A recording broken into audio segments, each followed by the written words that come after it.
សម្ដេចព្រះបរមរតនមុនីប៊ុនសែននាំយកអំណោយ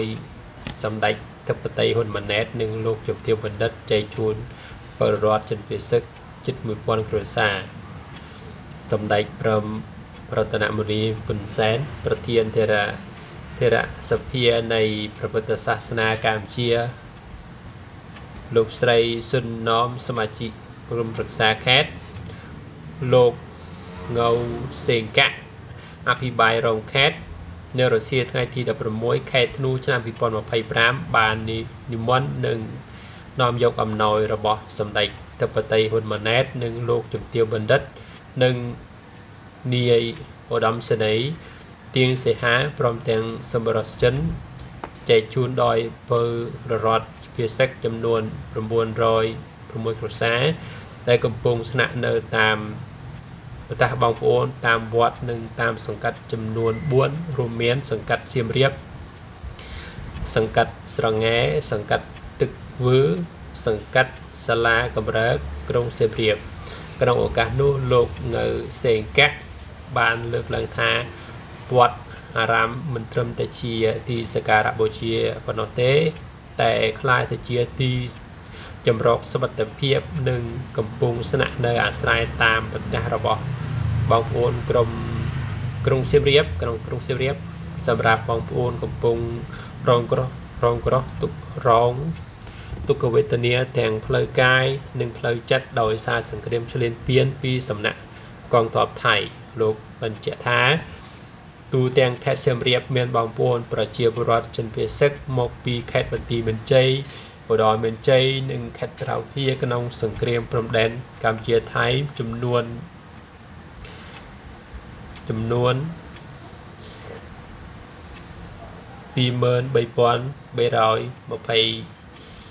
គ្រួសារមានប្រជាពលរដ្ឋសរុបចំនួន 74,260 នាក់គិតត្រឹមថ្ងៃទី 16 ខែធ្នូឆ្នាំ 2025 សម្ដេចព្រះបរមរតនមុនីប៊ុនសែនមានធរណីកាស្ថិតនៅក្នុងកលៈទេសៈដែលប្រទេសជាតិកំពុងទទួលរងនូវការរំលោភបំពាននិងការគំរាមកំហែងយ៉ាងធ្ងន់ធ្ងរលើបូរណភាពទឹកដីពីសំណាក់យោធាថៃសូមឲ្យបងប្អូនប្រជាពលរដ្ឋខ្មែរទាំងអស់ត្រូវរួបរวมសាមគ្គីគ្នាក្នុងគ្រាលំបាកមានទុក្ខរួមទុក្ខមានសុខរួមសុខគ្មានអ្វីដែលល្អប្រសើរនៅពីនេះឃើញប្រទេសជាតិមានសន្តិភាពនោះទេសម្ដេចព្រះបរមរតនមុនីមានទរណីកាបន្តសង្គ្រាមមិនផ្ដល់នូវសុភមង្គលឬរីកចម្រើនគឺជាការប្រជុំគ្រួសារដោយសុខសន្តិភាពនោះទេសង្គ្រាមមានតែធ្វើឲ្យវិនាសប្រត់ប្រាស់ក្រុមគ្រួសារជឿចាប់ផ្លូវផ្សារមិនអាចខណ្ឌនាបានដូច្នេះបើសង្គមជាតិមានសុខសន្តិភាពទើបសាសនារស់នៅក្រោម